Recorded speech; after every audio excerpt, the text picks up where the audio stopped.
Hello नमस्कार सत श्री अकाल खम्मा गणी आदाम। कैसे हो दोस्तों? उम्मीद करता हूँ आपने अब तक का सफ़र बहुत अच्छे से तय किया होगा। चलिए चलते हैं आगे हमारे जीएसटी के सफ़र पे। सो बिफोर वी स्टार्ट आज का चैप्टर देखते हैं ज़रा। देखो, अपन ने बहुत इनिशियल डेज में बात किया था कि जीएसटी के 3 बड़े पिलर्स हैं, which is place of supply, time of supply, value of supply. Place of supply से हम डिसाइड कर पाते हैं कि हमें SGST, CGST, UTGST वो चार्ज करने हैं या हमें IGST चार्ज करना है। वैल्यू ऑफ सप्लाई से हम पता कर पाते हैं कि किस वैल्यू पे GST चार्ज करना है। लेकिन टाइम ऑफ सप्लाई इस कॉन्सेप्ट से मालूम पड़ता है कि किस टाइम पे GST चार्ज करना है, किस टाइम पे टैक्स भरना है, किस हिसाब से टैक्स भरना है और किस डेट पे टैक्स भरना है। तो यानी कि तीनों पिलर्स जो इंपॉर्टेंट है, आज जो पिलर हम डिस्कस करने वाले उस पिलर का नाम होगा time of supply, which is chapter number 6। अच्छा, जस्ट अ डिस्क्लेमर, ICAI का चैप्टर नंबर हम लोग सारे खत्म करने वाले हैं, मगर ICAI की सीरीज में नहीं, हम अपनी सीरीज बना के अपने हिसाब से एक ऑर्डर में चलेंगे।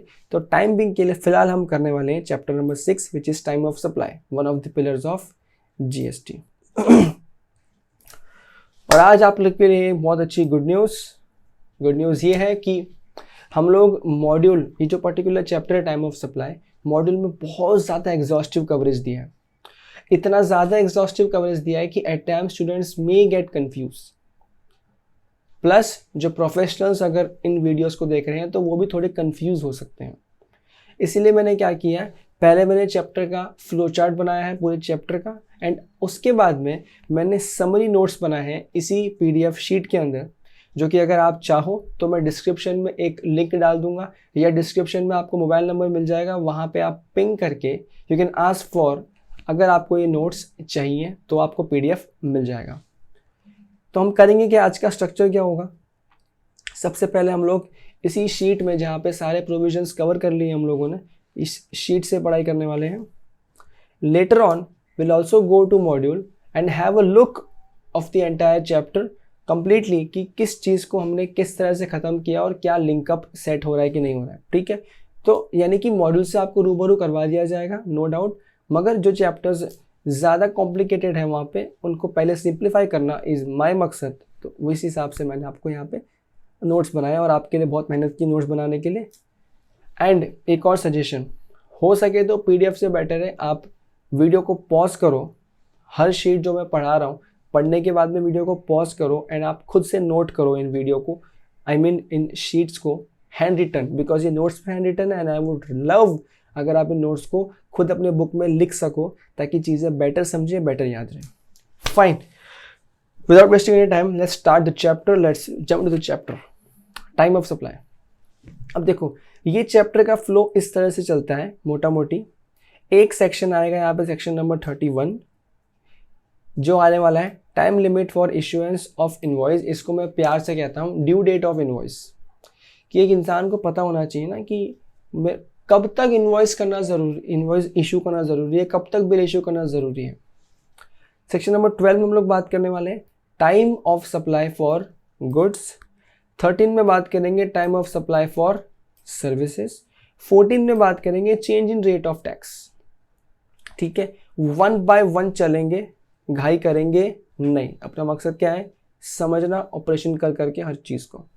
तो सबसे पहले हम लोग सीखते हैं section number 31 and have a look. ये रहा section number 31। Now section number 31 is common, जहां पे इसके सब सेक्शंस और प्रोवाइजोज और रूल नंबर्स मैं नहीं लिख रहा हूं, बिकॉज वो इतने इंपॉर्टेंट याद करने के पॉइंट ऑफ व्यू से नहीं है, बट कॉन्सेप्ट में मैंने सब कुछ कवर कर लिया है। So time limit for issuance of invoice which is due date to issue invoice. तो सबसे देखो यहाँ पे समझ लेते हैं चार्ट्स में अपने क्या लिखा है। एक एक चीज़ को, चार्ट को हम लोग धीरे धीरे समझेंगे, घाई बिल्कुल नहीं करेंगे, बिकॉज एनीवे मैं आपको बता दूं, आपकी मॉड्यूल के तकरीबन 50 पेज को हमने यहाँ पे कवर कर रहे हैं सिर्फ 4 पेज के समरी के अंदर। तो समझ लो कितने धमाकेदार, कितनी शानदार शीट होने वाली है, कितने शानदार ये समरी होने वाली है। Have a look. और है ना, हमेशा ये समझना कि आप खुद एक सप्लायर हो, आप खुद एक सप्लायर हो तो खुद माइंड में टेंशन रखो, यार मुझे टैक्स कब भरना है, टाइम ऑफ सप्लाई कब आएगा, टैक्स कब भरना है, टाइम ऑफ सप्लाई कब आएगा। उस पॉइंट ऑफ व्यू से इस चैप्टर को समझोगे तो चैप्टर पढ़ने में दिक्कत बिल्कुल नहीं आएगी और आप इन थियोरी को प्रैक्टिकल वर्ल्ड से कनेक्ट करने में आसानी हो पाएगी। ठीक है, हैव अ लुक। पहले बात करते हैं फॉर गुड्स। कब, अगर आप गुड्स के डीलर हो या आप गुड्स को सप्लाई करते हो तो कब तक इनवॉइस इशू करना अनिवार्य है। तो पहले बात करते हैं नॉर्मल केसेस की। नॉर्मली जिस तरह के ट्रांजेक्शन्स आप देखते हो गुड्स को लेके, जो आप सामान खरीदते हो, एग्जांपल हमेशा की तरह मेरी ये बॉटल, तो आप जब नॉर्मल तरीके के जो नॉर्मल गुड्स होते हैं, रेगुलेटेड बिजनेस होते हैं जो आप करते हैं, वहाँ पे कब इशू करना होता है, बिफोर और at the time of removal of goods. ध्यान से देखो, सपोज मैं इसी की बात करता हूँ, मैं इसका सप्लायर हूँ, मैं ये गुड्स को बेच रहा हूँ, ये गुड्स को बेचूंगा या इन गुड्स के सप्लाई करने वाला हूँ। तो मुझे चेक करना है कि टाइम ऑफ सप्लाई कब आएगा, कब मुझे टाइम ऑफ सप्लाई मानना है। तो सबसे पहली बात, अगर मूवमेंट ऑफ गुड्स इन्वॉल्व है कि मुझे गुड्स मूव करवाना है, मुझे गुड्स मूव करवाने पड़ेंगे, इन दैट केस मेरे को क्या देखना है, मूवमेंट स्टार्ट करवाने के पहले या फिर मूवमेंट हो रहा है या जस्ट मूवमेंट कर रहा हूँ तब, या मूवमेंट कर दिया। इन शॉर्ट, या तो मूवमेंट स्टार्ट करवाने के पहले या फिर मूवमेंट पे मुझे इनवॉइस इशू कर देना है। नेक्स्ट क्या दिया यहाँ पे, या फिर आप सब सिनोनिम्स है, delivery of goods, making goods available to the recipient. कई बार क्या होता है ना, आप जो गुड्स बनाते हैं आपके कॉन्ट्रैक्ट में ये नहीं होता है कि आपको ये गुड्स मूवमेंट करवा के किसी को डिलीवर करवाने। कई बार आपको कॉन्ट्रैक्ट सिर्फ इतना होता है कि मैं भैया गुड्स देखो सिर्फ बना के दूंगा, मेरे फैक्ट्री बनेगी तो खुद आके लेके जाएगा। तो उस दिन अगर आपने फ़ोन करके बोल दिया सर तेरा गुड्स बन गया आके लेके जा, अब इसका मतलब क्या है, तुम नॉर्मल सिचुएशन में आ गए हो जहाँ पे तुमने तुम्हारा सप्लाई कर दिया है। तो यही टाइम ऑफ सप्लाई आ जाएगा जब तुम उसको फ़ोन करके बोल रहे हो भैया तेरा गुड्स रेडी है। आई अगेन रिपीट, अगर गुड्स में मूवमेंट इन्वॉल्व है तो मूवमेंट करने के पहले या मूवमेंट पे आपका बन जाएगा टाइम ऑफ सप्लाई। या फिर अगर मूवमेंट इन्वॉल्व नहीं है, किसी और तरीके से डिलीवरी कर दिया है, तो डिलीवरी के पहले या डिलीवरी पे बन जाएगा टाइम ऑफ सप्लाई। या फिर एज पर द कॉन्ट्रैक्ट आपने सिर्फ काम बन करके देना है, चीज़ बना के देनी है, डिलीवरी नहीं करवानी है, मूवमेंट नहीं करवानी है, तो फ़ोन करना है, सब काम हो गया है। फोर्थ एग्जाम्पल क्या हो सकता है, बहुत सिंपल एग्जाम्पल हो सकता है, आपने कोई चीज़ असेंबल करके देनी है, आपको कोई बेड बना के देना है, वहाँ पे आप बेड के सारे पार्ट्स ले गए उसके घर में, सामने वाले के घर में जिसको आपको गुड्स देने हैं, वहाँ पे आपने असेंबल किया, उसको गुड्स दे दिए। तो क्या अब आपने कुछ स्पेशल मूवमेंट किया गुड्स देने के बाद? नहीं ना। तो सिंपल डिपार्टमेंट भी समझते हैं इस चीज़ को, और उसने क्या बोल दिया, final, in short final goods delivery के लिए रेडी या डिलीवरी होने या उसके पहले तक आपको टाइम ऑफ सप्लाई मान लेना है। टाइम ऑफ सप्लाई का मतलब दोस्तों टैक्स भरने की डेट आ गई है, मतलब ठीक है, आएगा वो सब डेट किस तरह से भरेंगे, टैक्स कैसे भरेंगे, पेमेंट कैसे करेंगे, रिटर्न्स कैसे भरेंगे, बट फिलहाल के लिए समझ, टीओएस टाइम ऑफ सप्लाई का मतलब क्या है, भैया टैक्स भरना पड़ेगा। ओके, ये तो नॉर्मल केसेस था। नेक्स्ट केस कौन सा है, next case is continuous supply of goods. अब कई बार क्या होता है ना, कुछ इस तरह के ट्रांजेक्शन होते हैं, फॉर एग्जाम्पल ये सपोज बहुत बड़ी कंपनी है, तो क्या नाम लिखा है, नयासा। सपोज करो मैंने मेरे जिसको मैं गुड सप्लाई करने वाला हूँ, मैंने उससे कॉन्ट्रैक्ट किया है कि भाई मैं तुझे हर 10 दिन में ये 100 बॉटल देता रहूँगा और तू रोज़ रोज़ बिलिंग मत करना मुझसे। हमने ऐसा कॉन्ट्रैक्ट कर लिया है कंटिन्यूस बेसिस पे कि 1 साल तक हम लोग इसी तरह से चलने वाले हैं। तो एक बात बताओ, क्या 1 साल तक मैं उससे एक पैसा नहीं लूँगा?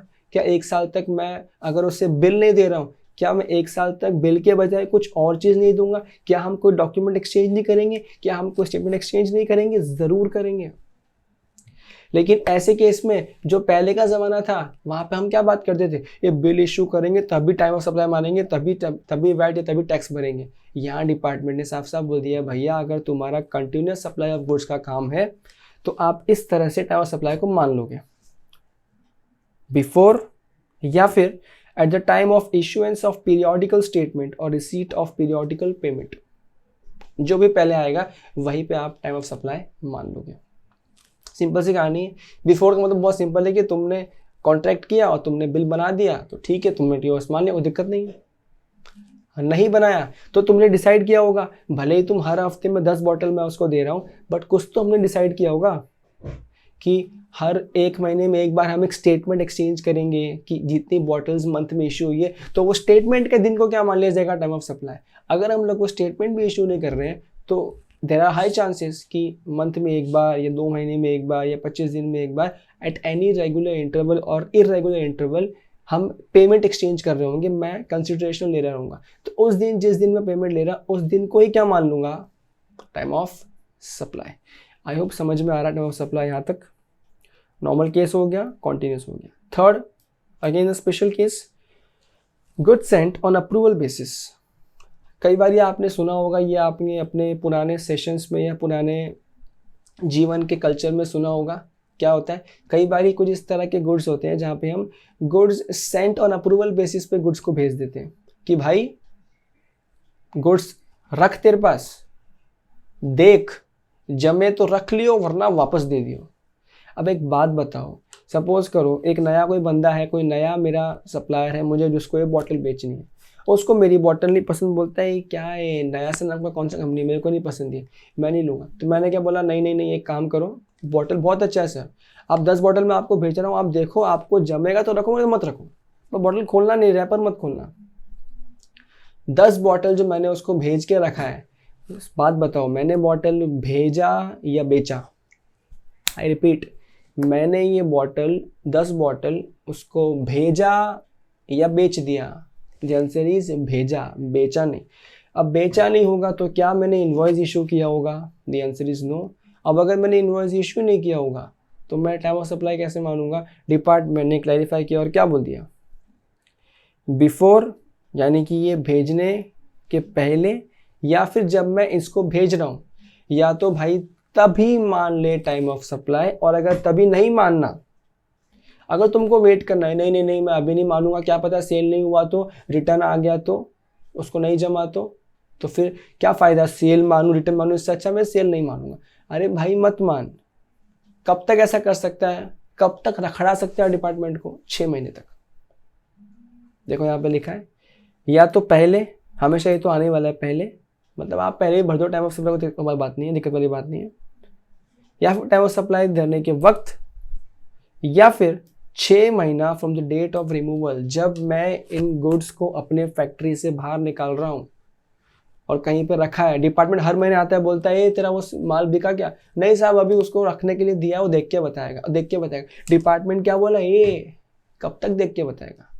मैक्सिमम 6 मंथ्स तक देख के बताएगा, समझ में आता है। इससे ज़्यादा लेट होता है तो हमको समझ में आता है कि तू चूना लगा रहा है, उसको माल बेच चुका है और हमको क्या बोल रहा है, भेज चुका है, खाली भेजा है।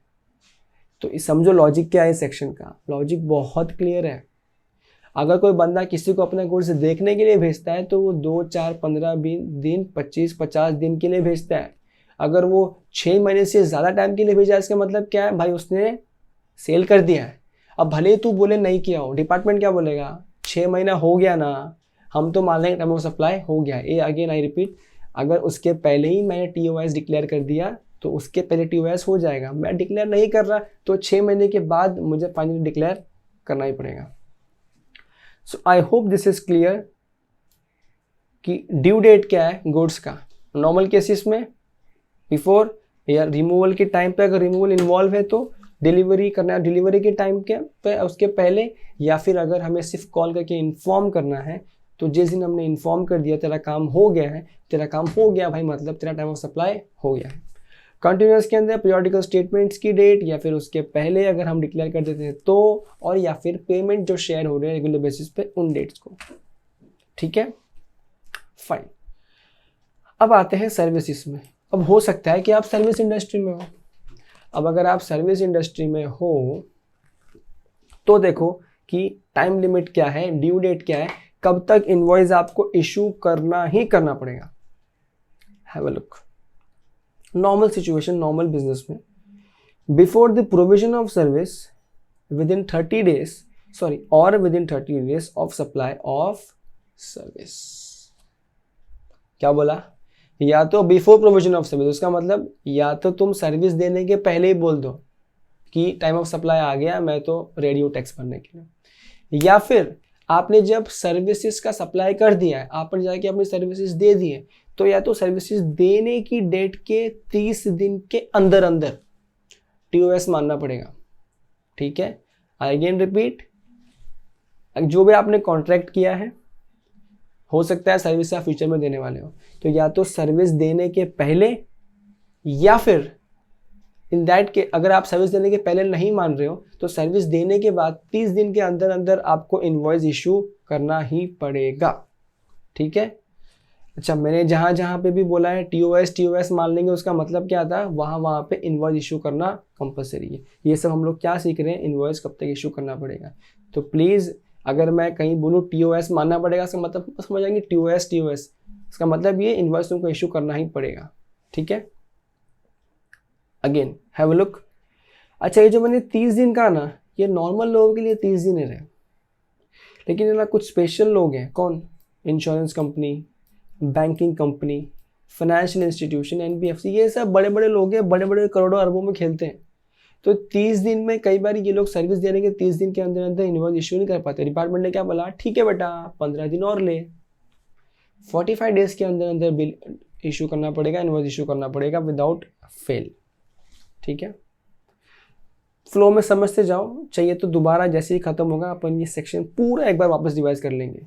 तुम्हें कितना भी बोर हो मैं तो कराऊंगा। अपना मकसद है अच्छे मार्क्स लाना, अच्छी अंडरस्टैंडिंग लाना और उसके साथ आगे चलना। नॉर्मल ये हो गया। What in case of continuous supply, you will get some repetitions on और before due date of payment. Again कुछ, अगर आप कंटिन्यूस सप्लाई कर रहे हो तो एक डेट डिसाइड किया होगा आपने कि इस दिन पेमेंट आना चाहिए भाई। अपन बोलते हैं ना 20% तब तक आ जाना चाहिए, 30 तब तक आ जाना चाहिए। तो जो भी डेट डिसाइड किया उस डेट तो बिल इशू कर दो। या फिर before at the time when supplier of service receives payment, या फिर हमने पेमेंट रिसीव कर लिया है, ड्यू डेट भले ही जो भी हो, हमने उसके पहले पेमेंट रिसीव कर लिया, तो भाई तो उस दिन बिल बना दे।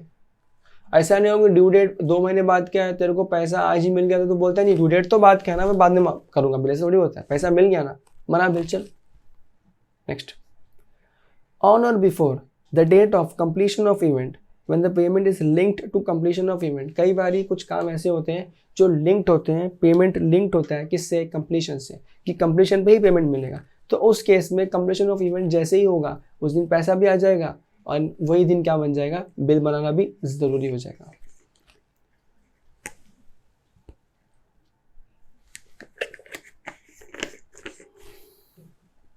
अच्छा, अब देखो तीसरा केस, जैसे वहां पे गुड्स में था, गुड्स में क्या था, अप्रूवल बेसिस पे, जमा तो रख नहीं तो मत रख। सर्विस में ऐसा होता है क्या कि मैं सर्विस दे के आ जाऊं पूरा, तब तक पैसे की बात भी नहीं करूं और बाद में बोलूं देख ले तो को जमा देख, वरना फिर वापस रिटर्न क्या करेगा। तो कई बार ना बच्चे सब चीज़ें सोचते नहीं है। Students don't think all this things, they directly try to mug up things in the way. वहां पे अप्रूवल है, यहाँ अप्रूवल बेसिस पे क्यों नहीं है। अरे फंडा बहुत सिंपल है, गुड्स के केसेस में हम सामान भेजते हैं और कहते हैं यूज मत करना, नहीं जमे तो पहले ही वापस दे देना। लेकिन सर्विस में आप ऐसा कर सकते हो क्या? सपोज करो मेरी ही टीचिंग सर्विसेज से आपने मेरे फुल पेड कोर्स ज्वाइन किया हुआ किसी सब्जेक्ट का, अब वहां पे मैंने आपको पूरा का पूरा कोर्स दे दिया है और आपको मैंने बोल दिया आप देखो कोर्स, आपको ना जमे तो वापस दे देना कोर्स। अरे वापस क्या दे देना, सर्विस दे दिया तो फिर तो गया ना, वापस क्या लोगे सर्विस। इसीलिए यहाँ पे अप्रूवल बेसिस नहीं आता, यहाँ पे आता है cessation of supply of service. क्या होता है, जब हम सप्लाई कर रहे हैं, सप्लाई करते करते देयर आर चांसेस कि शायद कॉन्ट्रैक्ट में कोई भी पॉइंट ऐसा हो जो एनी ऑफ द पार्टी को ना जमे या फिर सिचुएशन अच्छी ना लगे, तो शायद कॉन्ट्रैक्ट बीच में तोड़ा जाए, सर्विस बीच में बंद की जाए। तो जो सर्विस बंद करते हैं उसको क्या बोलते हैं, सेसेशन, यानी कि स्टॉप हो जाना, सर्विस देना या सप्लाई ऑफ सर्विसेज करना। तो इस केस में क्या है बिलिंग रिक्वायरमेंट, तो जिस हद तक आपने सर्विस दे दी है, आपने सप्लाई दे दिया है उस सर्विस का, उस हद तक का जो कंप्लीशन हो गया है वहां तक का तो आपको जिस दिन काम बंद करोगे उस दिन इनवॉइस इशू करना कंपल्सरी है। Let's take an example. Suppose करो आप किसी के घर में जा रहे हो, आपको कॉन्ट्रैक्ट मिला है पेंट करने का, चूना लगाने का कॉन्ट्रैक्ट मिला है आपको, आई मीन पेंट करने का कॉन्ट्रैक्ट मिला है आपको। कॉन्ट्रैक्ट मिला है 1,00,000 रुपए का और आपको काम खत्म करना है 30 दिन के अंदर। आप चले जाते हैं काम करने, काम करते करते 4 दिन बाद वहाँ के ओनर्स को मालूम पड़ जाता है कि भाई तुम्हें तो काम करना नहीं आता है, और वो तुम्हें कहते हैं भाई तुम्हारा हिसाब कितना हुआ, लो चलो आगे बढ़ो, तुमसे काम नहीं करवाना है। तो एक बात बताओ, कॉन्ट्रैक्ट 1 महीने का था, ड्यू डेट हो सकता है उसके 15 दिन के बाद का हो सकता है पेमेंट उसके भी बाद मिले, लेकिन तुम्हारे सिचुएशन पे काम पहले रुक गया है। अगर काम पहले रुक गया है तो जिस दिन तक का काम हो गया है उस दिन तक का जो तुम्हारा अमाउंट होता है, अमाउंट की बात वैसे हम करेंगे वैल्यू ऑफ सप्लाई में, लेकिन फिलहाल यहाँ से भी ये समझ के रखो जिस दिन तक का काम हो चुका है उस दिन तक का तुम्हें बिल इशू करना पड़ेगा कंपल्सरीली। तुम्हें पैसा मिले नहीं मिले इसकी बात फिलहाल मैं यहाँ कर रहा नहीं हूँ। Okay, so with this we complete due date to issue invoice, which means the maximum date by which you need to issue invoice या issue tax invoice. Let's have a recap once again for the last. Time limit for issuance of invoice. Goods के cases में, normal cases में अगर removal involve है तो removal के time पे bill बना दे या फिर रिमूवल के पहले बिल बना दे। रिमूवल इन्वॉल्व नहीं है तो भाई क्या कर, जब ये गुड्स कहीं और ही बन रहे हैं वहाँ तुमने बना दिया, उसी टाइम पे हम मान लेंगे डिलीवरी हो गया और उसी टाइम पे तू बिल बना दे। या फिर अगर तेरे ही फैक्ट्री में बना रहे हैं तो सिर्फ कॉल करके बोलना है कि भाई तेरा काम हो गया, तेरा कॉन्ट्रैक्ट खत्म हो गया इसी के अंदर, तो जैसे ही कॉल करके बोलता है बिल बना दे। कंटिन्यूअस सप्लाई ऑफ बिजनेस है तो क्या बोल दिया, check out periodical date of payment है क्या, अच्छा नहीं है, पीरियोडिकल स्टेटमेंट डेट है क्या, है कुछ ना कुछ, या फिर उनके भी पहले, इन तीनों में से देखो जो पहले मिलता है बिल बना दे। अप्रूवल बेसिस पे है या तो जब गुड्स बाहर भेज रहा है बिल बना दे, तभी नहीं बना रहा है वेट करना है तो मैक्सिमम 6 महीने का वेट कर, 6 महीने में या तो गुड्स वापस ला, वापस गुड्स नहीं लेके आता है तो चुपचाप बिल बना दे। ठीक है, ये था वापस गुड्स का रिविजन एंड सर्विस का ऑप्शन हम लोग कर चुके हैं, रिसेंटली भी पढ़ चुके हैं। So with this we complete section number 31। चलते हैं वापस हमारे फ्लो चार्ट की तरफ। अच्छा, क्या अभी सेक्शन 31 इमीडिएट बेसिस पे एक बार मॉड्यूल में देखना चाहोगे? अब आप तो आंसर दोगे नहीं, तो मैं ही लेके चलता हूँ आपको। देखो यहाँ पे मॉड्यूल, ओके, यहाँ देखो हल्का सा देख लेते हैं मॉड्यूल में क्या क्या है हमारे पास। पहले तो अगेन वही जो इंट्रोडक्शन दिया था वो है, then we have relevant definition. जैसे हम हमेशा करते हैं, हम कभी इसको पढ़ते नहीं है पूरा, हम जब सेक्शंस पढ़ते जाते हैं, प्रोविजन पढ़ते जाते हैं, जब तभी कोई दिक्कत आती है, कोई पार्ट समझ में नहीं आता है, we go and refer back to this definitions. तो ठीक है, एंड काफ़ी सारे तो रिपीटेशन मिलेंगे, जैसे एग्जाम्पल गुड्स हो गया, सर्विसेज हो गए, आपको बहुत सारे रिपीटेशन भी मिलेंगे डेफिनेशन के जो हम ऑलरेडी पढ़ चुके हैं। Okay, here comes section number 12। अच्छा, अब 31 कहीं बीच में आएगा तो एक काम करता हूँ, ये मैं आपको थोड़ा सा बाद में ही दिखाता हूँ। फिलहाल के लिए वापस चलते हैं हमारे चार्ट की तरफ।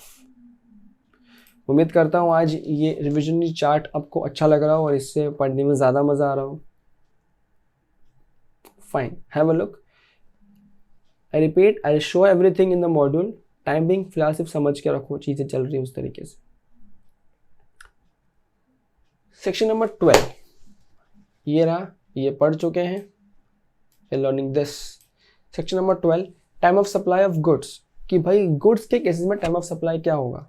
ठीक है, अभी तक क्या सीख रहे थे कि कब तक बिल या इनवॉइस इशू करना कंपलसरी है, लेकिन अब क्या सीखेंगे कि टाइम ऑफ सप्लाई कब होगा। आई अगेन रिपीट, 31 में सिर्फ ये सीखा जा रहा है कि बिल कब इशू करना ज़रूरी है। जहाँ जहाँ TOS मैंने बोला वो मैंने आगे वाला पार्ट आपको अभी से समझाने के लिए बोल दिया, लेकिन 31 में सिर्फ और सिर्फ क्या बात हो रही है, इनवॉइस कब इशू करना है, मैक्सिमम किस डेट तक इनवॉइस इशू करना है। सेक्शन नंबर 12 में आप स्पेसिफिकली बात करेंगे टाइम ऑफ सप्लाई गुड्स के केस में। सेक्शन नंबर 12, फाइनली हम लोग आ गए। तो देखो यहाँ पे मोटा मोटी 2 चीज़ें हैं, एक अगेन जनरल और एक है अंडर रिवर्स चार्ज। जनरल को हम फॉरवर्ड चार्ज भी बोलते हैं, बट जनरली मैं फॉरवर्ड चार्ज बोलना पसंद नहीं करता, लेकिन आपके ऑब्जेक्टिव में या एमसीक्यू में या किसी जगह पे आ जाए तो आपको पता होना चाहिए, इसलिए मैंने लिख दिया। बाकी फॉरवर्ड चार्ज हम नहीं कहें तो अच्छा है, बिकॉज इट क्रिएट्स कन्फ्यूजन, ठीक है। रिवर्स चार्ज को रिवर्स चार्ज बोलेंगे एंड बाकी चीज़ों को हम लोग नॉर्मल केसेस या जनरल केसेस बोलेंगे।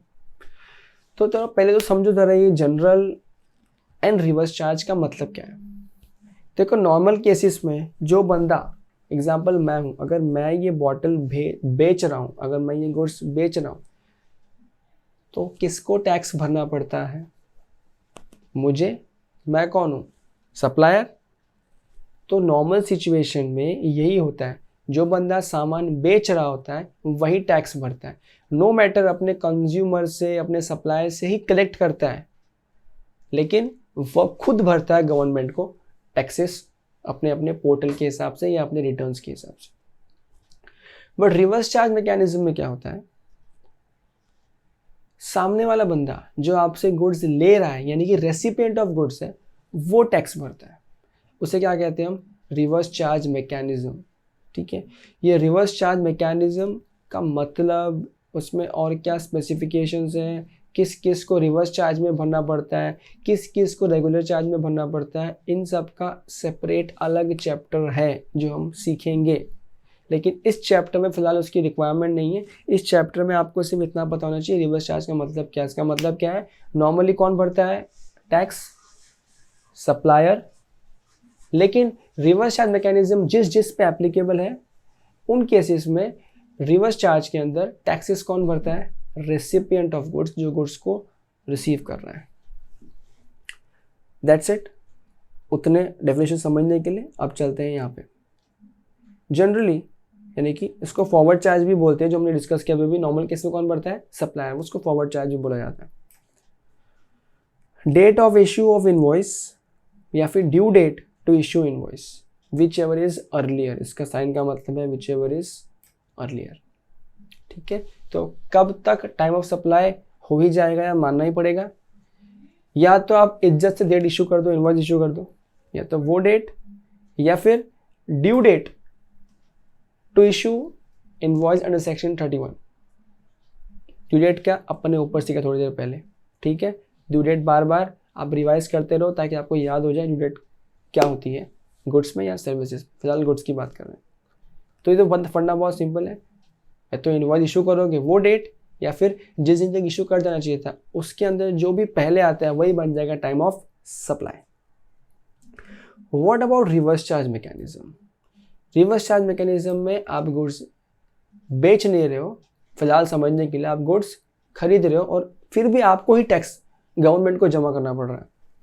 तो यहाँ देखो, या तो date of receipt of good, आपको जिस दिन गुड्स मिले हैं वो डेट, या फिर date of recording the payment in the books of account of recipient, यानी कि मेरी बुक्स में जब मैंने टैली में एंट्री मारा हूँ, अकाउंटिंग सॉफ्टवेयर में एंट्री मारा हूँ, वो डेट, या फिर वो डेट जिस दिन मेरे बैंक से पैसा कटा हो सकता है मैंने चेक से पेमेंट किया हो इसीलिए, हो सकता है एनईएफटी किया हो, एनईएफटी किया हो तो सेम डे कट जाएगा, चेक से किया हो तो शायद 2 से 3 दिन बाद कटेगा।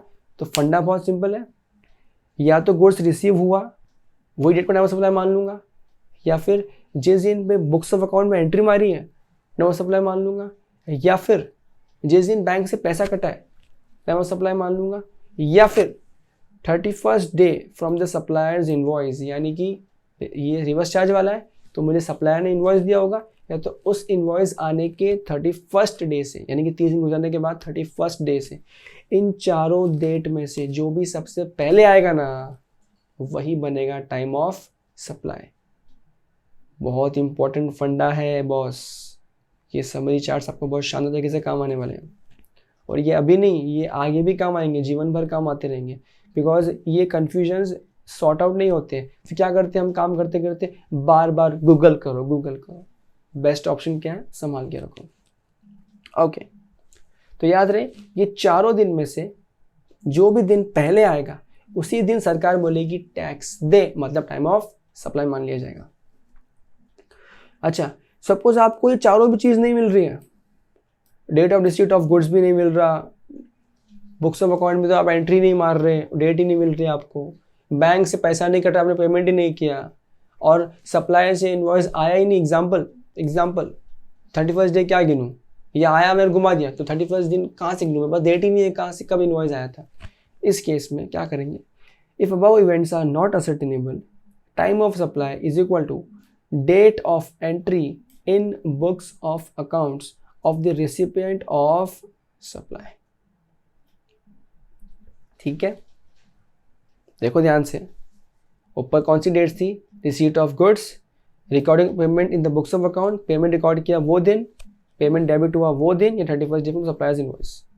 ये सब नहीं हुआ, अरे तो आपने बुक्स ऑफ अकाउंट्स में कभी रिसीप्ट की तो एंट्री मारी होगी ना, गुड्स तो आए ना, तो स्टॉक में तो आए होंगे ना। तो जिस दिन आपने स्टॉक में एंटर मारा है, जिस दिन आपने अपने डेटा में सिस्टम में एंट्री मारा है कि गुड्स आ गया, वो दिन को क्या मान लिया जाएगा, टाइम ऑफ सप्लाई। याद रहे ये सबसे लास्ट में चेक करना है, पहले इन चारों में से कंपेयर करना है।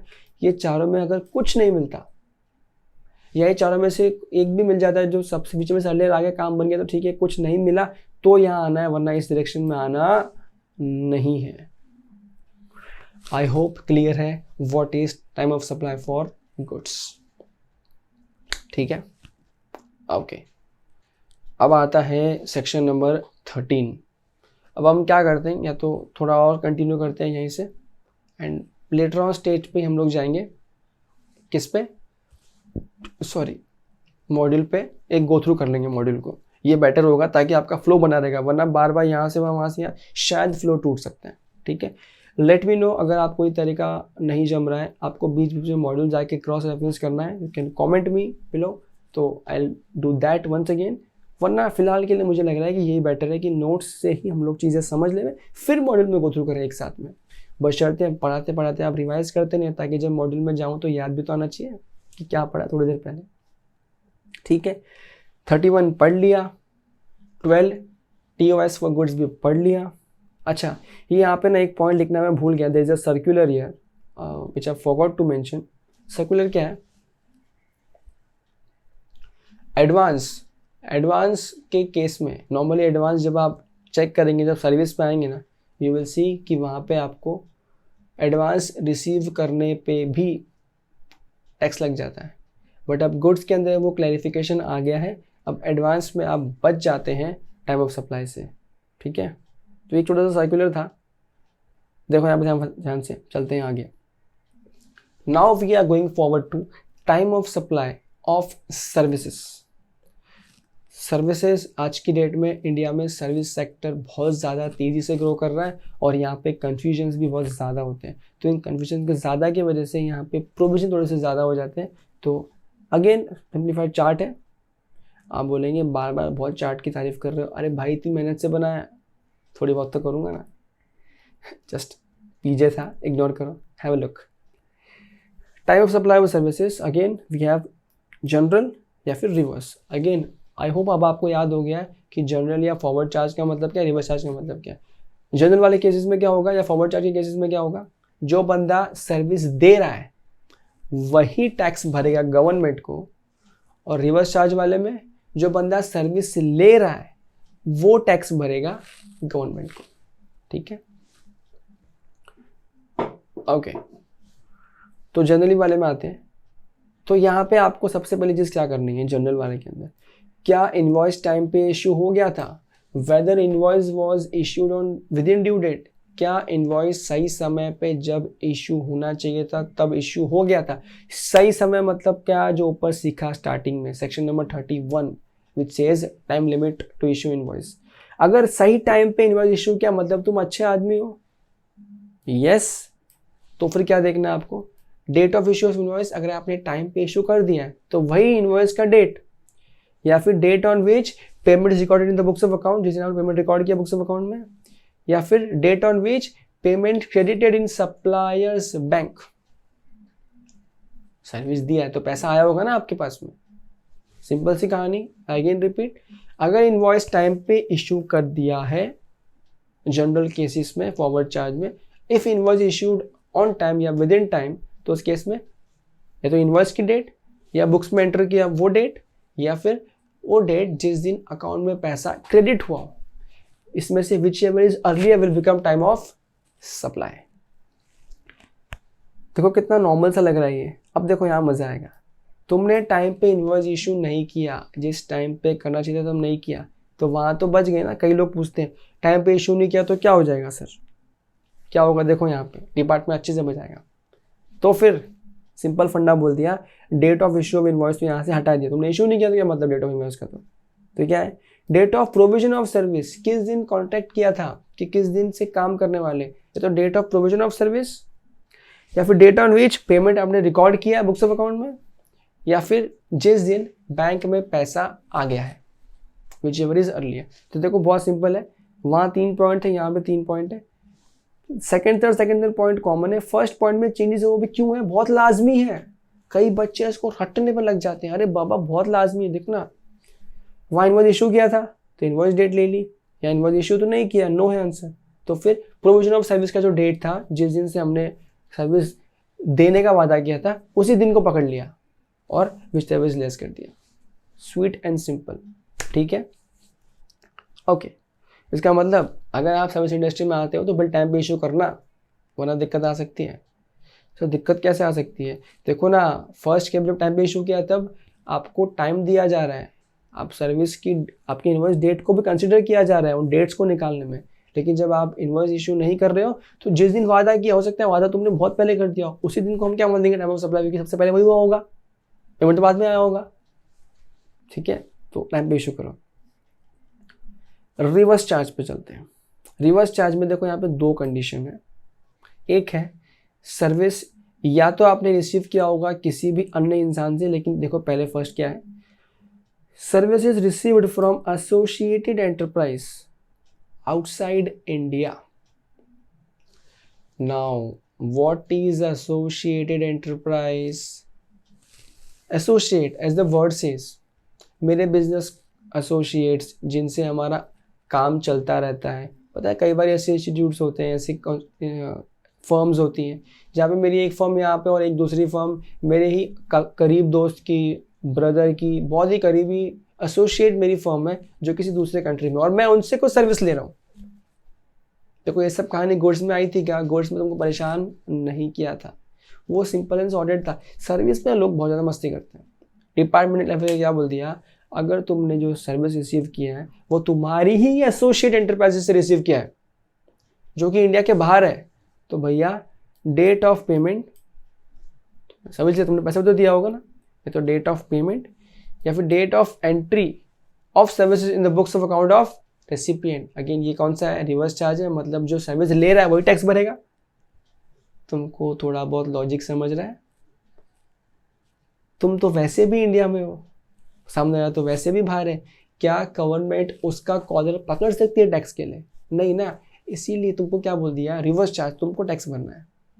ऐसे और अच्छे लॉजिक्स मिलेंगे, रिवर्स चार्ज पढ़ेंगे तब। फिलहाल सिर्फ मैंने अभी बता दिया मनाया तो।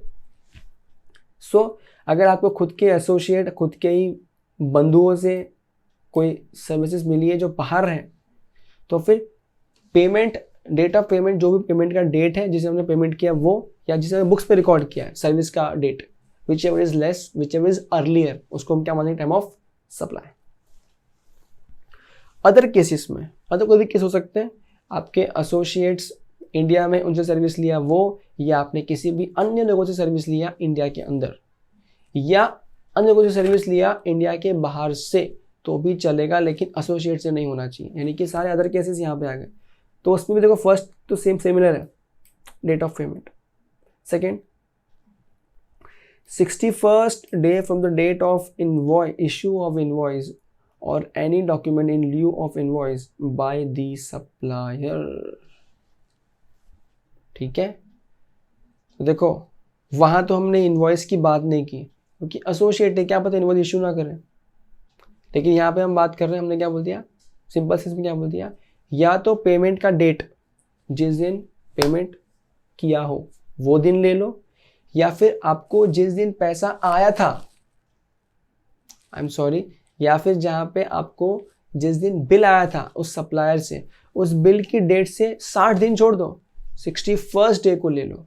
ये तो डेट ऑफ पेमेंट, या 61st day on the date of receipt of invoice from the supplier, whichever is earlier को हम क्या मान लेंगे? Time of supply.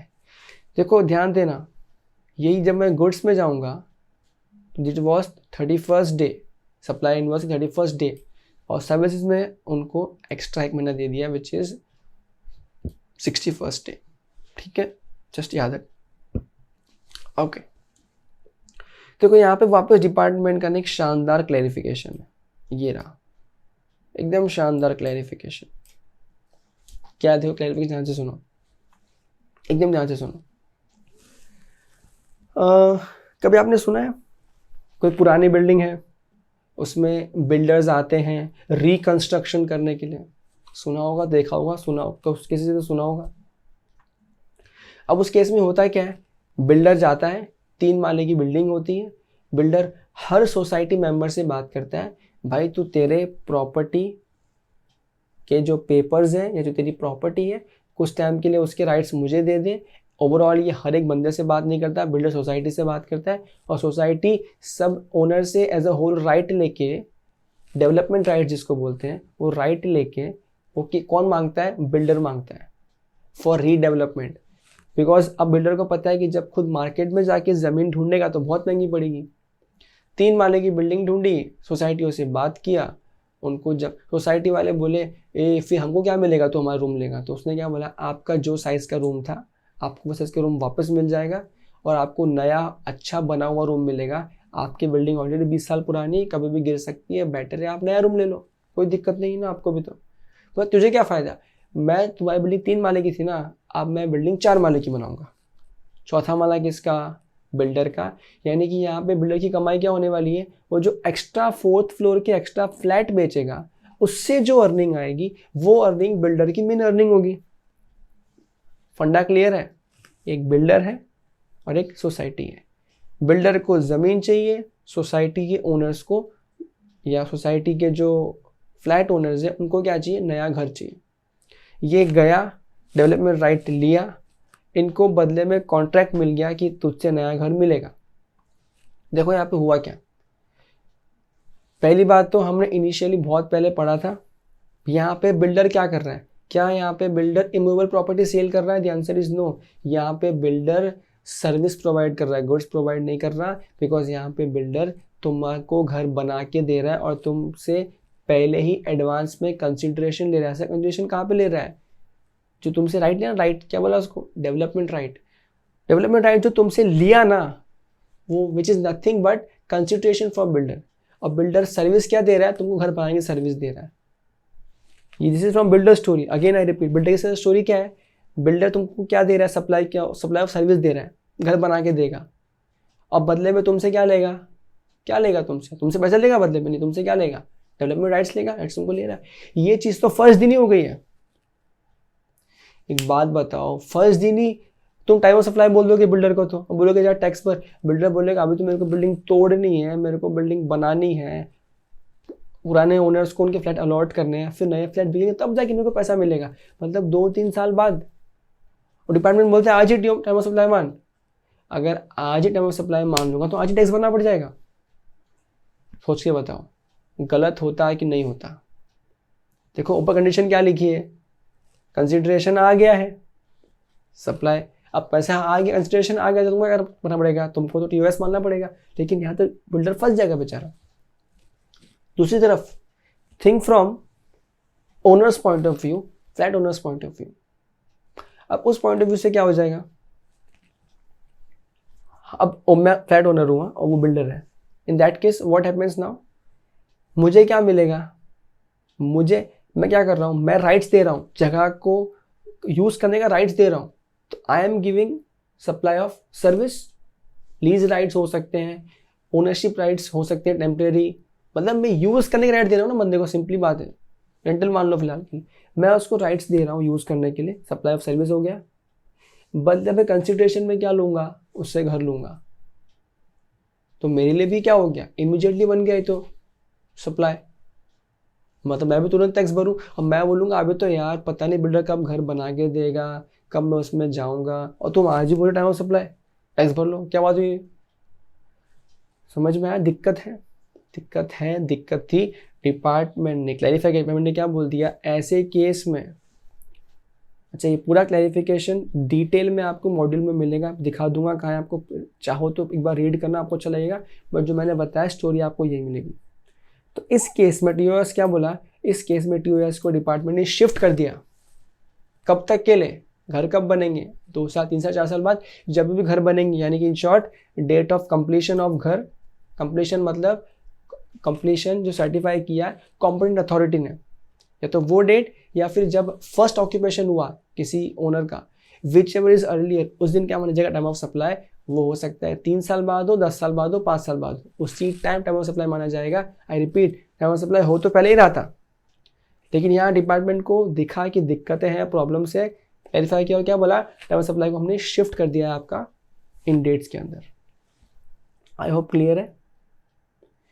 यहाँ तक का हजम कर लो, वीडियो एक बार पॉज कर लो, ऊपर जाके वापस रिवाइज कर लो, या आपने जो नोट कर लिया होगा वो दोबारा देख लो, फिर चलते हैं आगे। ओके, आई होप आपने पॉज किया हो, और अब चलते हैं आगे। Common for goods and services section 12 and 13 जो हमने ऊपर पढ़ा, अब तक क्या क्या पढ़ा हमने, अगेन रिपीट क्या पढ़ा हमने। एक तो पढ़ा section 31 which is due date to issue invoice in case of goods and services. Then we learn section number 12 जो बात करता है TOS, time of supply of goods. Section number 13 time of supply of services. कुछ points ऐसे हैं जो 12 और 13, 12, 13 दोनों में कॉमन थे, तो मैंने उन चार्ट्स में ना कवर करके तीसरा एक चार्ट बनाया जो दोनों के लिए कॉमन है। रिवीजन में आपको आसानी होगी, दिक्कत कम होगी, वरना यही चीज़ मैं बार बार दोनों चार्ट में रिपीट करता, आपको भी हो जाती बोरियत, तो मैंने कॉमन कर दिया उसको। मॉड्यूल में आपको ये अलग अलग ही मिलेगा, अलग अलग ही आपको देखना पड़ेगा, बट दोनों का मतलब एक ही है, सेम चीज़ें, ditto word to word same लिखा है। Have a look. Vouchers exchangeable for goods और सर्विसेज, इसलिए मैंने कॉमन कर दिया गुड्स और सर्विसेज। नाउ वाउचर क्या होते हैं, कई बार जब आप जाते हो, सपोज आप बिग बाजार में गए, आपने कोई शॉपिंग की, पता है आपको कुछ वाउचर्स मिलते हैं। सपोज करो वो वाउचर जो मिला है बिग बाजार का वाउचर मिला है, अब उस वाउचर जो मिला है उसकी कोई वैल्यू नहीं है क्या, देखो वाउचर पे लिखा होता है 2000 का वाउचर, आप नेक्स्ट टाइम आओ 10,000 की शॉपिंग करो, 2000 इस वाउचर के अगेंस्ट ऑफ हो जाएगा, तो वो 2000 भी तो वैल्यू है ना, वो भी तो सप्लाई है ना, किसका, तुम्हारा नहीं, ऑब्वियसली बिग बाजार का। तो बिग बाजार का वो जो वाउचर है उसके केसेस में, वो 2000 के केस में बिग बाजार टाइम ऑफ सप्लाई कब मानेगा, वाउचर इशू कर रहा है आज के दिन, वो दिन, या फिर जिस दिन आप जाके वाउचर रिडीम करोगे उस दिन। एक मिनट गैसेस मत मारो, थिंक लॉजिकली एंड समझने की कोशिश करो। आपको चेक करना है 2 कंडीशन। आई होप वाउचर का मतलब ये पता है, वाउचर समझ में आया जो मैंने बताया अभी। यूनिट चेक 2 कंडीशन चेक करो, सप्लाई ऑफ गुड्स और services identifiable at the time of issue of voucher. क्या मतलब क्या है, जो आपको वाउचर मिला है उस बिग बाजार से, चेक करो उस वाउचर में कुछ कंडीशन लिखी है क्या कि इसके बदले यही चीज़ मिलेगी। कई बार आपको वाउचर इस तरह का मिलता है कि आपको इस वाउचर के बदले सिर्फ कपड़े ही खरीदने मिलेंगे, या इस वाउचर के बदले आपको सिर्फ जीन्स खरीदने मिलेंगी, इस वाउचर के बदले आपको सिर्फ बल्ब खरीदने मिलेंगे सिस्का के। तो इन दैट केस कहना है वो voucher is a particular voucher, जहाँ पे आपको वाउचर जब दे रहा है बिग बाजार, उसको तभी पता है कि वो वाउचर जब भी रिडीम होगा किस चीज़ पे रिडीम होगा, किस पे, उस कपड़े के लिए जाए तो कपड़े पे, लैंप के जाए तो लैंप पे। तो जब ऑलरेडी इशू करते वक्त ही पता हो कि किस चीज़ के लिए वाउचर इशू हो रहा है, तो हम कहते हैं कि date of issue of voucher को क्या मान लेंगे, टाइम ऑफ सप्लाई। लॉजिक बहुत सिंपल है, आपको इशू कर रहा वाउचर तभी तो पता था ना कि किस चीज़ पे ये काम आने वाला है, तो कोई दिक्कत ही वाली बात ही नहीं है। मानो टीओएस कोई दिक्कत नहीं है, लेकिन अगर उस बिग बाजार के वाउचर पे लिखा है कि ये बिग बाजार का वाउचर आप पूरे बिग बाजार में किसी भी सामान के अगेंस्ट इस्तेमाल कर सकते हो। अब सोचो, अब थिंक प्रैक्टिकल डिफिकल्टी, एक्चुअली में तो सप्लाई हो गया है उसी दिन, लेकिन अब यहाँ पे टाइम ऑफ सप्लाई अगर मान लेंगे तो वो किस रेट से टैक्स भरेगा। पहले वाले केस में जब पता था कि वो वाउचर सपोज करो कपड़े के लिए मिला, तो पता है कपड़े में इतना % टैक्स भरना है, तो वो टैक्स भर देगा टीओएस मान के। टीओएस का मतलब क्या है, टाइम ऑफ सप्लाई आ गया तो आपको टैक्स भरना पड़ेगा। टैक्स के लिए you should know rate, rate के लिए यू शुड नो कि क्या है गुड्स क्या है सर्विस, कौन सा गुड्स कौन सी सर्विस। तो यानी कि सेकेंड सिचुएशन पे जब वाउचर पे ये लिखा है कि पूरे बिग बाजार में आप जो चाहो खरीद सकते हो और बिग बाजार को नहीं पता है कि आप 2 महीने बाद वाउचर से आके क्या परचेज करने वाले हो, उस केस में टाइम ऑफ सप्लाई को शिफ्ट करना पड़ता है। क्या कहना पड़ता है, जिस दिन ये वाउचर रिडीम होगा उस दिन क्या मानेंगे हम, उस दिन ही मानेंगे time of supply. I hope समझ में आया। The same goes with services also, एकदम ditto same. You get service voucher, suppose you went to Kapil salon. अब आप कपिल में गए, कपिल में आपने बाल वाल कटवाए, आपको एक वाउचर मिला, 500 रुपये का वाउचर मिला। वाउचर पे इन केस स्पेसिफिकली लिखा है कि ये वाउचर को आप अगले 10 महीने तक या 5 महीने तक या दूसरे महीने या 4 महीने या 10 दिन बाद या 5 दिन बाद, लेकिन इस वाउचर के अगेंस्ट आप खाली बाल कटवा पाओगे। अब बाल कटवाने का एक जीएसटी रेट फिक्स है, स्पेसिफिकेशन भी फिक्स हो चुका है पहले से। तो जिस दिन आपको कपिल सलून वाले ने वो वाउचर दिया वही दिन क्या बन जाएगा, टाइम ऑफ सप्लाई। लेकिन अगर वाउचर पे ये लिखा है कि इस 500 के वाउचर को आप कपिल के किसी भी सर्विस या गुड्स में यूज़ कर सकते हो, तो क्या कपिल को पहले से पता है कि आप क्या करोगे इस वाउचर का? नहीं पता। तो आप जिस दिन वाउचर रिडीम करोगे उस दिन ही वो कपिल सलून वाला क्या मानेगा, time of supply. I hope this is clear. Next क्या है, this is residual case. Now why residual case? याद रखना इनके अंदर पहले आप इनके जो रिस्पेक्टिव सेक्शन है, 12 is for goods, 13 is for services, आप उनमें ही चेक करोगे। अगर आप उस एग्जाम्पल 12 13 में आपको नहीं समझ में आता या आपको नहीं मिलता टाइम ऑफ सप्लाई, तो क्या करें, कुछ तो करना पड़ेगा। In that case residual case क्या है कि आप चेक करो क्या आपको रिटर्न्स फाइल करने की ऑब्लिगेशन है, क्या रिटर्न्स फाइल करना आपकी मजबूरी है, क्या रिटर्न्स फाइल करने आपको पड़ते हैं। रिटर्न्स फाइल किसको करना कंपलसरी है, आगे चैप्टर में आएगा, बहुत लास्ट में जाके आएगा। बट ये समझ लो रिटर्न्स फाइल करना कंपलसरी है तो इट विल बी, जो रिटर्न फाइल करने का ड्यू डेट है वही क्या बन जाएगा, टाइम ऑफ सप्लाई। अब समझो कोई बंदा उन सारे केसेस में नहीं आता, रिटर्न फाइल करने में ज़रूरी नहीं है, तो इस केस में क्या कभी टैक्स भरेगा ही नहीं वो। डिपार्टमेंट बहुत शाना है, डिपार्टमेंट कुछ ना कुछ खुद से मस्ती करेगा, इंस्पेक्शन में सब आएगा चीज़ें, और डिपार्टमेंट फिर आप क्या बोलते डिपार्टमेंट ने, जिस दिन आप टैक्स पेमेंट करोगे वही दिन क्या बन जाएगा, टाइम ऑफ सप्लाई। अब टैक्स आप खुद भरो या डिपार्टमेंट तुमसे खुद वसूल करे, एनीवे जिस दिन टैक्स पेमेंट हुआ वही क्या बनेगा, time of supply. Again repeat, residual case आपको एक स्टैंडअलोन बेसिस पे नहीं देखना है, पहले 12 और 13 के जो रिस्पेक्टिव सेक्शन से आप सबसे खंगालोगे। 12 गुड्स का था, गुड्स से कंगाला पूरा, अगर कुछ टाइम ऑफ सप्लाई नहीं मिल रहा आंसर तो आप रेसिडुअल केस में जाओगे। सेम 13 में पहले आप सर्विस वाला क्वेश्चन है, आप चेक करोगे हर एक पॉइंट कि सर्विस में कवर हो रहा है क्या, फॉरवर्ड में, रिवर्स में, कहीं कुछ कवर नहीं हो रहा, तो फिर आप आओगे और या रेसिडुअल कैटेगरी के इस प्रोविजन को चेक करोगे सबसे लास्ट में। Okay, here we go to last with the last common point for goods और सर्विसेज या goods and services. Addition in value by way of interest or late fee or penalty for delayed payment of consideration of goods or services. Now what is this? ऊपर तो आपने देख लिया कई बार payment नहीं भी किया है पर इनवॉइस इशू किया है तो आपको टाइम ऑफ सप्लाई मान लिया, मैंने टैक्स मांग लिया आपसे। कई बार क्या करते हैं, जब आपको टाइम पे पैसा नहीं आता है तो आप सामने वाले से इंटरेस्ट चार्ज करते हैं, लेट फीस चार्ज करते हैं।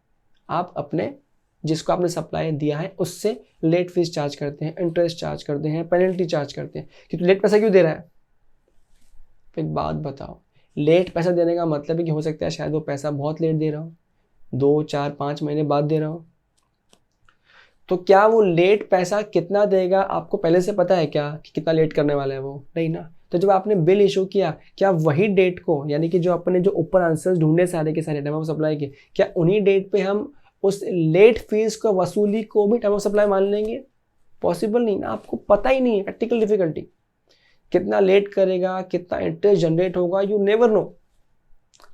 इसीलिए डिपार्टमेंट ने क्या बोलिए साफ साफ, ऐसे केस में जो एडिशनल आप पैसा ले रहे हो against over and about the consideration agreed, तो वो जो एक्स्ट्रा अमाउंट आप जिस दिन लोगे ना अमाउंट,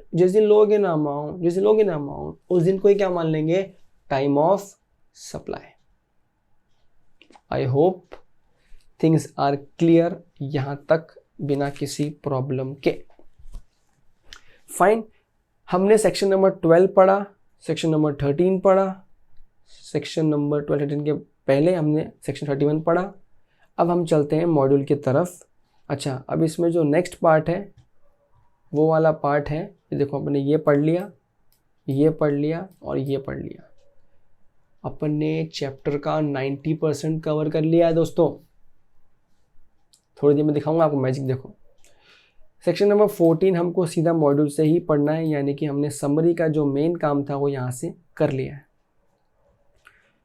लेट्स गो टू सीधा अपने मॉड्यूल की तरफ। याद रहे, सेक्शन 31 पढ़ा है, 12 पढ़ा है, 13 पढ़ा है। सेक्शन नंबर 12 में आते हैं। अब अपन हर एक लाइन बाय लाइन में नहीं पढ़ने वाला, अपन ने और बहुत इन डेप्थ पढ़ लिया है।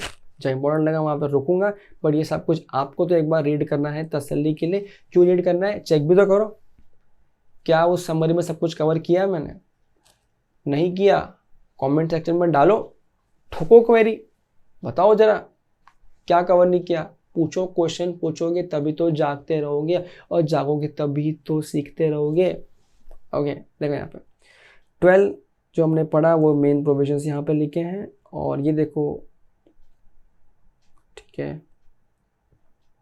ये देखो section number 31 to the exchange relevant to time of supply, tax invoice कब तक इशू होना चाहिए, सेम रिपीटेशंस है।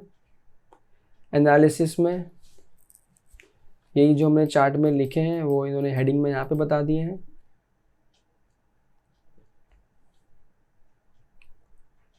ये हम जो पढ़ा फॉरवर्ड चार्ज के केसेस में, ये जो देखो मुझे मैंने कहा था कि अब एग्जेम्प्ट हो गया है। Exemption from payment of tax on advance received for supply of goods, special provision for payment in tax of supply of goods. तो ये देखो यहाँ पे, अच्छा, ये जो मैंने आपको बताया था ये नॉर्मल डीलर के लिए ये एग्जेम्पशन है, यानी कि ये क्लैरिफिकेशन है। अगर आप कंपल्शन डीलर हो तो आपको वहाँ पे एडवांस पे भी टैक्स भरना पड़ेगा, ठीक है। जस्ट क्लैरिफिकेशन है, कोई दिक्कत वाली बात नहीं है।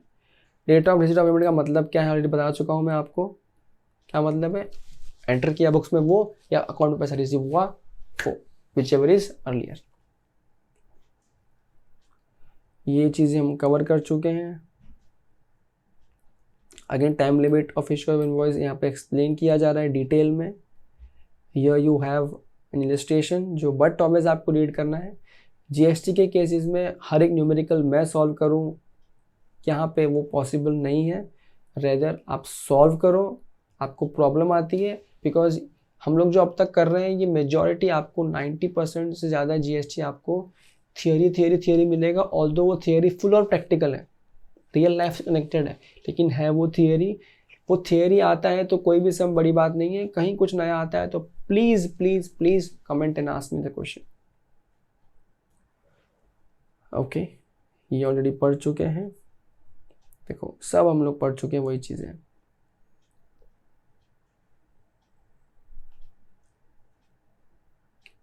ये स्पेशल, ठीक है, एग्जाम्पल्स, ये रिवर्स चार्ज जो हमने एक्सप्लेन किया, सब सेक्शन अपन ने नहीं सीखा है जानबूझ के, यहाँ लिखा है, कोई बात नहीं, आप देख लेना, मन हो तो याद भी कर लेना, but not required. Reverse charge का इन्होंने चार्ट बनाया है, इन्होंने भी अच्छा चार्ट बनाया है, चाहो तो आप इसको भी यूज़ कर सकते हो। ये वाउचर्स का पॉइंट है। अब ये आपको वाउचर का पॉइंट जो 12 में मिल रहा है, ये पॉइंट आपको वापस मिलेगा 13 में, यानी कि सर्विस वाले पार्ट पे जो हमने एक ही साथ में सीख लिया है। कुछ एग्जांपल्स इनके, वाह, अपन ने भी कपड़े एग्जाम्पल, जैसे कपड़े का एग्जाम्पल लिया उन्होंने भी। रेसिडुअल केस आ गया, ठीक है, ये भी दोनों जगह आपको मिलेगा। एनहेंसमेंट यानी कि वो एडिशन इन वैल्यू जो अपन सीखा था ना, वो ये है enhancement in value of interest, तो ये भी वही जो लास्ट में सीखा अपन ने। Here they have given a good chart although not required for us. वो था सेक्शन नंबर 12। देखो यहाँ पे 21 पेज तक हमने कवर कर लिया, वहाँ पे 2 पेज के अंदर। Coming two point, next point, time of supply, section number 13 of services. Again यहाँ पे ये मेन प्रोविजंस लिखे हैं, नीचे होगा एनालिटिकल व्यू। ये टैक्स इनवॉइस जो सर्विस में इशू करना था ना उस चार्ट में, वो यहाँ लिखा है, ठीक है। ऑर्डर ऊपर नीचे मैंने चार्ट में किया है, बट वो चार्ट में कवर सब कुछ कर दिया। एनालिसिस किया है उसी चीज़ का। अगेन ये पहले फॉरवर्ड चार्ज, देन आफ्टर देखो यहाँ पे सब कुछ same, 45 days in insurance company, banking company, financial institution, normally 30 दिन होगा, सब कुछ सेम मिलेगा, ठीक है। देन आफ्टर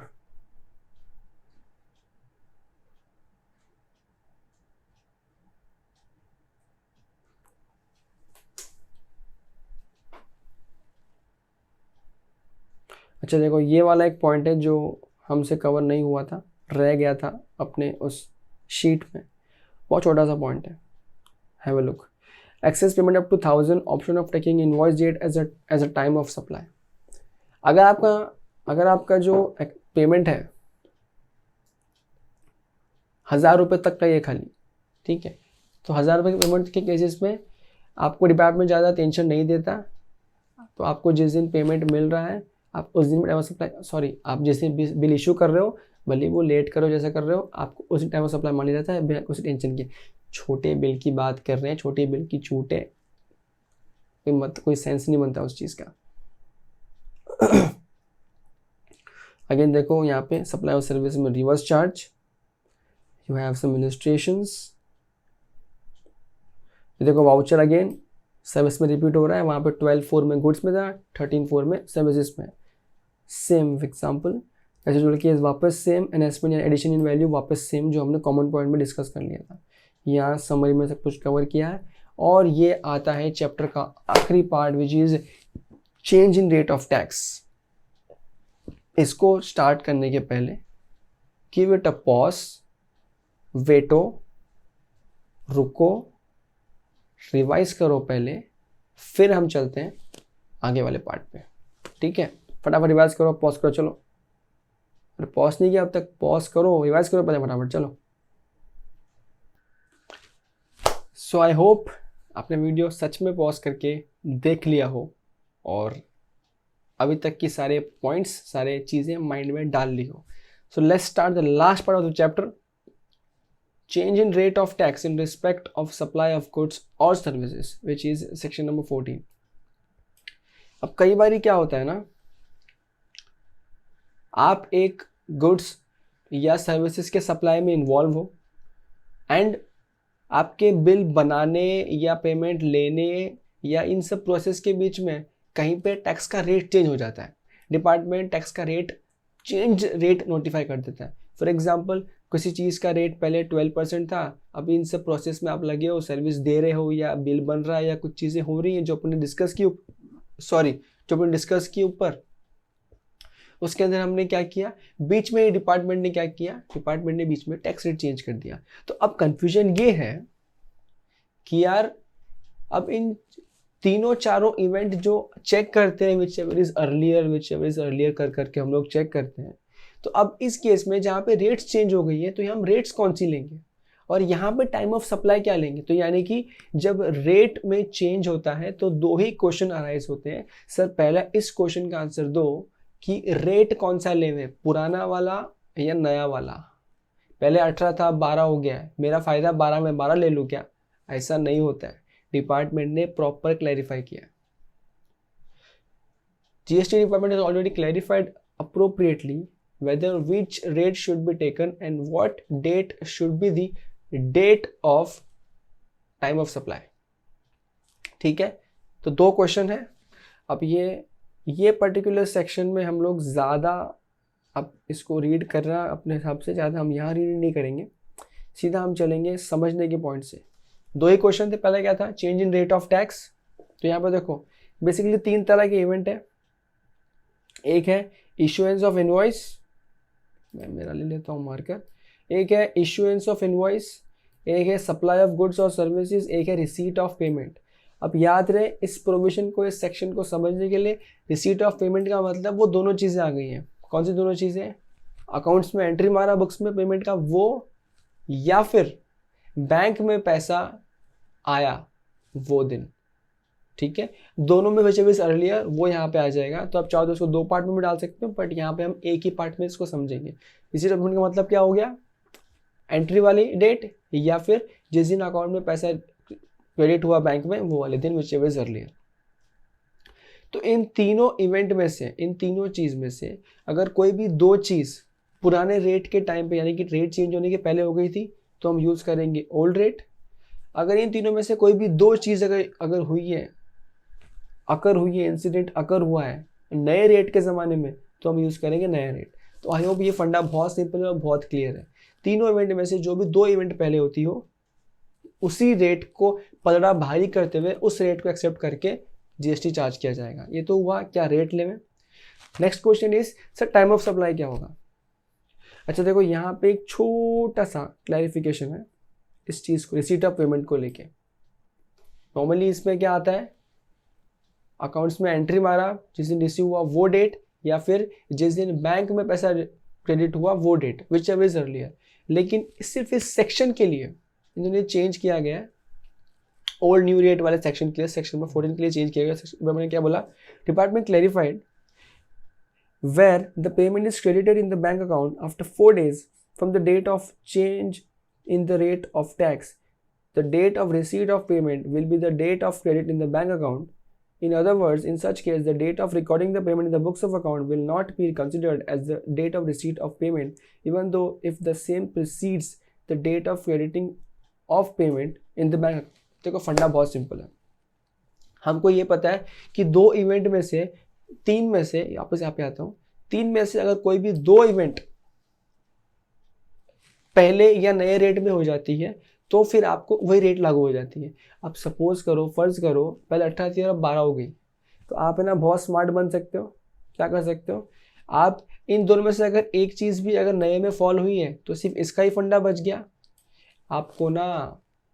अब आप यहाँ पे गेम कर सकते हो, गेम खेल सकते हो, डिपार्टमेंट के साथ में खेल सकते हो। तो डिपार्टमेंट ने आपको पहले ही क्लियर करके क्या बोल दिया, भाई ये जो रिसीट ऑफ पेमेंट का डेट है ना, हम लोग नॉर्मली क्या मानते हैं, ऊपर तक भी क्या माना हम लोगों ने कि आपने जिस दिन पैसा रिसीव किया, सपोज करो चेक है, जिस दिन चेक रिसीव किया वो डेट, या फिर बैंक में पैसा क्रेडिट हुआ वो date, whichever is earlier. Normally हम लोग वही मानेंगे, आज भी वही मानेंगे।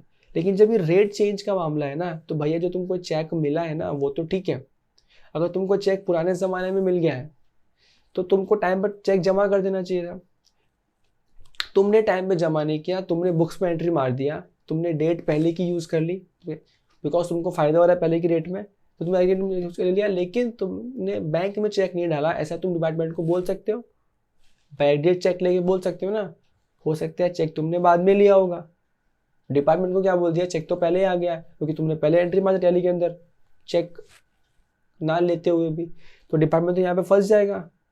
डिपार्टमेंट तो यहाँ पे फिर हमेशा खेलता रहेगा कि यार ये ओल्ड रेट लग जाएगा इसके ऊपर, तो दो इवेंट पहले हो गई इसके लिए। तो डिपार्टमेंट ने क्या बोला, इस वाले केस में जिस दिन रेट चेंज होगा उस दिन से अगर 4 दिन के अंदर बैंक में पैसा नहीं आता है तो हम विच एवर इज अर्लियर वाला डेट नहीं मानेंगे। यानी कि हम यहाँ पे जो तुम बुक्स में रिकॉर्ड कर रहे हो वो हम मानेंगे नहीं, जो दिन बैंक में पैसा आया उसी को मान लेंगे date of receipt of payment. ठीक है, तो यानी कि जेन्युइन केस को दिक्कत नहीं आएगा, फालतू वाले केस को यानी कि मालाफाइड केसेस को दिक्कत आ सकता है। ठीक है, जस्ट एक छोटा सा क्लैरिफिकेशन था यहाँ पे जो मैंने बता दिया आपको। अब एक क्वेश्चन तो सॉल्व हो गया, रेट क्या लेना है। सेकंड क्वेश्चन क्या है, टाइम ऑफ सप्लाई क्या लेना है। उसके लिए हम चलेंगे सीधा यहाँ पे, आप प्रोविजन टेबल में पढ़ना एक बार, हम चलेंगे सीधा इस चार्ट की तरफ। देखो इस चार्ट का मैंने शॉर्टकट भी बनाया है, हालांकि हम शॉर्टकट बाद में समझेंगे, पहले ज़रा देखते हैं डिपार्टमेंट कहना क्या चाहता है, उसके बाद हम शॉर्टकट पे आ जाएंगे। हालांकि ध्यान रहे इन पूरे के पूरे जो total you will have 6 conditions over here. ये 6 के 6 कंडीशंस में ऐसा नहीं है कि बहुत डीप लॉजिक इन्वॉल्व है। डिपार्टमेंट को पता था कि कुछ तरह के दिक्कत, प्रॉब्लम्स, कन्फ्यूजन्स आने वाले हैं, उन्होंने उनको पहले ही सॉल्व कर दिया। तो यहाँ पे बहुत ज़्यादा इन डेप्थ लॉजिक नहीं ढूंढ सकते आप, बस क्लैरिफिकेशन है। देखो यहाँ पे सिर्फ समझ लो एक बार के लिए, फिर हम चलते हैं जो मैंने कोड वर्ड बनाया, ये इसमें आपको पढ़ने में और मज़ा आएगा। थोड़ा वाहियात है मगर याद हो जाएगा। फाइन, तो ये है सप्लाई। अच्छा अब एक चीज़ और ध्यान रखना, तुम्हें कहीं पे मिलेगा, देखो यहाँ तुमको मिल गया, In case of change in rate of tax, determination of rate of tax depends upon 3 events. Namely, ये अपन डिस्कस किया, ऊपर वही रिपीट है यहाँ पे. In any of the two above events occur before the change of rate, the time of supply is being the change of rate. ये हो गया, डिस्कस कर लिया हमने, ये रहा. However, in case of supply of goods by a registered person, GST is to be paid on the date of issue of invoice or the last date on the which invoice ought to be issued in terms of section 81. Using this principle, time of supply of service in case of change in rate of tax can be determined. देखो फंडा बहुत simple है. Rate of tax में तो जो discuss किया वही चलेगा, कोई दिक्कत नहीं है यहाँ पे रेट कौन सा लेना है. लेकिन जब मैं टाइम ऑफ सप्लाई की बात करता हूँ ना, तो गुड्स का फंडा बहुत क्लियर है पहले से ही ना. गुड्स में तो कोई दिक्कत ही नहीं, मूवमेंट ऑफ गुड्स इन्वॉल्व है या फिर जो लास्ट डेट है उस दिन पे हम लोग अपने आप ही टाइम ऑफ सप्लाई मान लेते हैं, तो वहाँ तो कोई दिक्कत आने ही नहीं वाली है. दिक्कत सिर्फ यहाँ पे सर्विस के केस में आती है. तो प्रैक्टिकली ये सेक्शन वैसे दोनों के लिए, बट प्रैक्टिकली ये पॉइंट किसके लिए काम आने वाला, सिर्फ और सिर्फ सप्लाई ऑफ सर्विसेज के लिए. ठीक है, तो जस्ट एक अंडरस्टैंडिंग ले लिया अपन ने. And now let's start. Supply of goods या सर्विसेज, हालांकि याद है प्रैक्टिकलिटी किसके लिए है, सिर्फ सप्लाई ऑफ सर्विसेज के लिए. तो सप्लाई अगर हुआ है आपका, सप्लाई अगर पहले वाले ज़माने बिफोर में हो गया है और इनवॉइस भी आपने पहले ही इशू कर दिया है, बट रिसीट पेमेंट आपको बाद में आ रहा है, तो TOS क्या होगा, date of issue of invoice. देखो अब ये क्या है, हल्का सा लॉजिक समझने का ट्राई करते हैं. सप्लाई तो आपने पहले ही कर दिया है, आपने इनवॉइस भी टाइम पे पहले ही इशू कर दिया है, तो पेमेंट कभी भी आए क्या फ़र्क पड़ता है. आपने तो इनवॉइस तो इशू कर ही दिया है ना पहले ही, तो जब इशू कर दिया पहले, जिस दिन इनवॉइस इशू किया भाई उस दिन हम क्या मान लेंगे, टाइम ऑफ सप्लाई. कोई दिक्कत वाली बात नहीं है. सेकेंड केस, सप्लाई तो आपने पहले ही कर दिया, ओ बिल आपने पहले इशू नहीं किया, बिल आपने बाद में इशू किया. भैया आपने बिल बाद में, सॉरी मैंने गलत पढ़ लिया, आई एम सो सॉरी, मैंने उल्टा पुल्टा पढ़ लिया थोड़ा सा. अगेन, सप्लाई तो आपने पहले ही कर लिया, ठीक है. जो आपने इनवॉइस इशू किया ये आपने बाद में इशू किया, और जो पेमेंट है वो भी आपको पहले मिल गया. भैया तुमको पेमेंट पहले ही मिल गया ना, इनवॉइस का क्या इंतजार कर रहे हो. हमने ऑलरेडी सीखा है, बच्चे भी कर लिया, तुम्हारा पहले ही पैसा आ चुका है. हम तो क्या बोलेंगे, date of receipt of payment को क्या बोलेंगे, time of supply. Simple. Next case, तुमने सप्लाई भी पहले किया, तुमने सिर्फ सप्लाई ही पहले किया, तुमने इनवॉइस भी इशू नहीं किया और तुमने पेमेंट भी रिसीव नहीं किया. तो भैया जो पहले हो जाए उस दिन टाइम ऑफ सप्लाई मान लेंगे हम लोग. ठीक है, या तो ये इशू ऑफ इनवॉइस या फिर रिसीट ऑफ पेमेंट. जो भैया जो पहले हो जाए ना वही हमारा टाइम ऑफ सप्लाई है. ओके, जिस तरह से यहाँ देखा उस तरह से एक यहाँ देख लो, बाकी चीज़ें तुमको सेम मिलेगी. सप्लाई आपने बाद में किया और इनवॉइस आपने बाद में बनाया, हालांकि पेमेंट आपने पहले ही ले लिया था, तो भैया कोई बात नहीं. इनवॉइस आपने कब बनाया, बाद में. सर्विस भी कब का है, जब सब कुछ बाद ही का है, तो भाई क्यों हम TOS पहले माने. तो क्या बोला, TOS बाद में, यानी कि इश्यू ऑफ इनवॉइस वाले पे. ठीक है, ये कुछ हल्के फुल्के लॉजिक्स हैं जो डिपार्टमेंट ने क्लैरिफाई करके बनाए गए. अब इसने लॉजिकली बार बार एग्जाम टाइम में आप रिवाइज नहीं कर पाओगे, हो सकता है चीज़ें आप भूलने लगो. हमने इसका बनाया ग्रेट एंड गुड शॉर्टकट. अच्छा लगे तो लाइक ज़रूर कीजिएगा. देखो यहाँ पे ध्यान से, एक तो है आप, ठीक है, एक है आप, एक है घर वाली, एक है बाहर वाली, और हमें करना है फैसला. एक तरफ है घर वाली, एक तरफ बाहर वाली. फैसला करना है कौन चाहिए और कौन नहीं चाहिए. तो ध्यान से देखो, हमारे पास हम लोग इसको दो पार्ट में समझेंगे. एक होगा बिफोर वाला पार्ट और एक होगा आफ्टर वाला पार्ट. पहले सिर्फ बिफोर वाले पार्ट, यानी कि इन 3 कैटेगरी में हम लोग चलेंगे. बिफोर में आपको क्वेश्चन पूछना है. क्या क्वेश्चन पूछना है, क्या ये बिफोर है, सप्लाई बिफोर है, यस. इनवॉइस इशू कब किया है, बिफोर किया है, yes. Receipt of payment before नहीं किया है, यानी कि वो नो, यानी कि मैंने क्रॉस कर दिया, नो. ठीक है, उसके बाद में अगेन सेम क्वेश्चन सब जगह यही चलेगा. क्या आपने सप्लाई पहले ही कर दिया है, यस. क्या आपने इनवॉइस पहले इशू किया, नो. मतलब आफ्टर, मतलब यहाँ पे बिफोर में क्या है, नो, और ये बिफोर में क्या है, यस. आपने यस नो भर दिया इस तरीके से. जैसे ही भर दिया, अब फंडा देखो कितना मजा आएगा, फटाफट फैसला आएगा. देखो यहाँ, रिमेंबर द थंब रूल. आप है, आपके साथ में अगर घरवाली है तो आप घरवाली के साथ जाओगे, घरवाली नहीं है बाहर वाली है तो आप बाहर वाली के साथ जाओगे। लेकिन अगर आपके पास दोनों ही नहीं है तो आपके पास जो पहले आ जाए उसके साथ आप चले जाओगे। देखो यहाँ पे अगेन रिपीट, ध्यान से सुनो, बहुत इंटरेस्टिंग है और बहुत फनी भी है।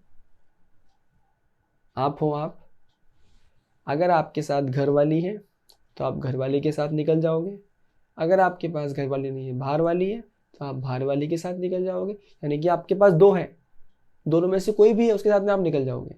लेकिन अगर दोनों भी नहीं है तो जो पहले आया उसके साथ में आप निकल जाओगे।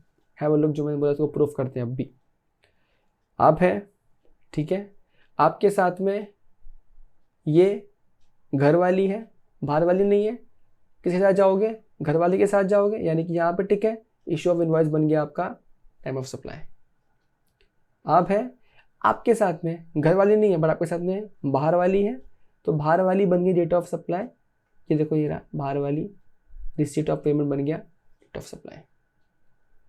नेक्स्ट एक और, आप है, आपके साथ में ना घर वाली है ना बाहर वाली है तो जो पहले है वो बन गया टाइम ऑफ सप्लाई। देखो जो पहले मतलब इशू ऑफ इनवॉइस या receipt of payment, date of issue of invoice या invoice receipt of payment whichever is earlier बन जाएगा टाइम ऑफ सप्लाई। ठीक है, बस रूल याद है। रूल क्या है, आपके साथ में घर वाली बाहर वाली जो भी एक हो तो जो है वो बन गया टाइम ऑफ सप्लाई। अगर कोई भी नहीं है तो जो पहले आया टाइम ऑफ सप्लाई बन गया।